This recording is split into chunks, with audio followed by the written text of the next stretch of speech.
আব্বু আব্বু ওই বালিশের নিচ দিয়ে মোর ভিটামিন নেছে কেটা? বেটা মোগো ঘরে মাঝে মাঝে চুরি হয় বুঝছো?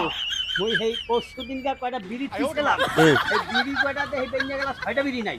আব্বু মনে হয় ইন্দুরে চুরি করে নিয়ে খায়া লাইছে। ওই মোগো ঘরে বুঝছো ওর ট্রেনাঙের মধ্যে কোনে মনে হয় কয়টা টাকাও মাঝে মাঝে যায় বুঝছো? ওই ইন্দুরে মনে হয় ট্রেনাঙের চাবিও বানাই লইছে বাবু। আব্বু এইটা আবার কেমন কথা কন? উন্দুরে কি কোনোদিন চাবি বানাইতে পারে? আব্বা আমের কথায় মনে হয় কি জানেন, মুই কাম কাজ করি না, মুই কি টাকা কামাই না, এটা কোন? এইটা তো বুঝছি, তার মোগো এই যে ন্যায় কেনা বেটা। ও বুঝতে পারছি, ইন্দুরটা তো এই নে না। বুঝতে পারছি আব্বু। এই সরাসরি কইলেই তো পারো যাবো মোর বালিশের নিচে মানে সিগারেট খাইছে গেডা, এই আবার ওইভাবে কম লাগে আয়।